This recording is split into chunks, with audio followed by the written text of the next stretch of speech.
नमस्कार, स्वागत है आपका। मित्रों, आज बहुत ही रोचक जानकारी दे रही हूँ। वो कौन सी 9 महत्वपूर्ण बातें हैं जिन्हें आपको छुपा कर रखना चाहिए। वो कौन सी बातें हैं जिनको आपको खुलेआम बता देना चाहिए। जीवन में किन लोगों का विरोध करने से आपको बचना चाहिए, इसकी जानकारी भी आज मैं आपको देने जा रही हूँ। तो चलिए शुरू करते हैं वो 9 महत्वपूर्ण बातें जो आपको छुपा कर रखनी चाहिए। सबसे पहले आयु, इसकी जानकारी आप सबको ना दें। फिर आता है आपका धन, आप अपने धन संग्रह के बारे में भी सबको ना बताएं। यदि आपके घर परिवार का कोई पारिवारिक राज है तो इसकी चर्चा ना करें। यदि आपने गुरु बनाकर गुरु मंत्र ले रखा है तो गुरु मंत्र सदैव गोपनीय रखना चाहिए। पति पत्नी का व्यवहार या फिजिकल रिलेशन, ये भी आप चर्चा ना करें। यदि आप कोई दवा या औषधि का सेवन कर रहे हैं तो इसकी चर्चा भी ना करें। आप अपनी साधना, जप, तप, ध्यान, अनुष्ठान आदि की चर्चा कदापि न करें। यदि आपने दान दिया है या देने की सोच रहे हैं तो ये भी किसी को न बताएं। किसी ने यदि आपका अपमान कर दिया है तो आप अपने अपमान की बात भी बताने से बचें।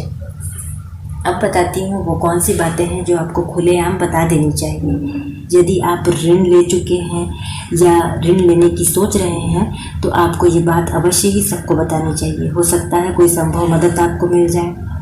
यदि आपने ऋण चुका दिया है तो ये बात भी आपको खुशी खुशी सबको बताना चाहिए कि आप ऋण से मुक्त हो चुके हैं। यदि आपको कोई वस्तु दान या भेंट में मिली है तो ये बात भी आपको सबको बता देनी चाहिए, नहीं तो इसे चोरी भी समझा जा सकता है। यदि आप कोई वस्तु बेचने की सोच रहे हैं तो इसकी चर्चा अवश्य करें ताकि आपको ज़्यादा से ज़्यादा मूल्य देने वाला खरीदार मिल जाए।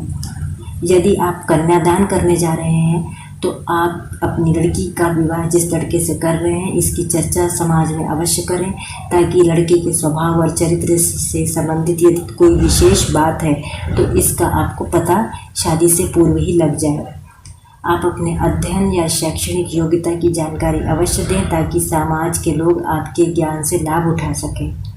विषोत्सर्ग एक कर्म होता है जो श्राद्ध के समय किया जाता है। इसमें एक नीले रंग के सांड को दाग करके छोड़ दिया जाता है। ऐसा माना जाता है इससे पितरों को स्वर्ग की प्राप्ति होती है। यदि आपने यह कर्म किया है तो इसकी चर्चा आपको सबसे कर देनी चाहिए।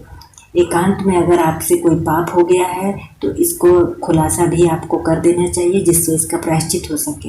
यदि आपने कोई शुभ कर्म किए हैं, अच्छा काम किया है तो ये भी आपको सबको बताना चाहिए ताकि आपको सम्मान मिले, लोग आपको अच्छा समझें। अब मैं आपको बताती हूँ कि किन लोगों का आपको विरोध करने से बचना चाहिए। मित्रों, आपको अपने खाना बनाने वाले यानी रसोइया से कभी भी विरोध नहीं करना चाहिए। अगर आप अकेले हों और शस्त्रधारियों ने आपको घेर लिया हो तो आप कदापि उनका विरोध ना करें। अगर आपके जीवन में ऐसा कोई व्यक्ति है जो आपके गुप्त रहस्यों को, जीवन के रहस्यों को जानता है तो आप उससे भी कभी लड़ाई मोल ना लें।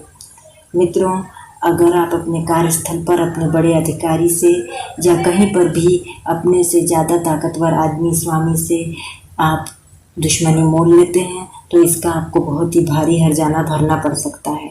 आप कभी मूर्ख व्यक्ति से भी बहस ना करें, ना ही उनसे झगड़ा करें। आपको कभी भी सत्तावान व्यक्ति से, जिसके हाथ में उस समय सत्ता है, उससे भी मतभेद नहीं करना चाहिए। आपको किसी धनवान व्यक्ति से कभी भी झगड़ा नहीं करना चाहिए, वो आपको अच्छी तरह मज़ा से चखा सकता है। मित्रों, आपको अपने डॉक्टर या वैद्य से भी झगड़ा मोल नहीं लेना चाहिए, नहीं तो वो आपका गलत उपचार कर सकते हैं द्वेषवश। मित्रों, आपको कभी से भी झगड़ा नहीं करना चाहिए, वो आपके चरित्र को खोल के रखने में कामयाब हो सकता है।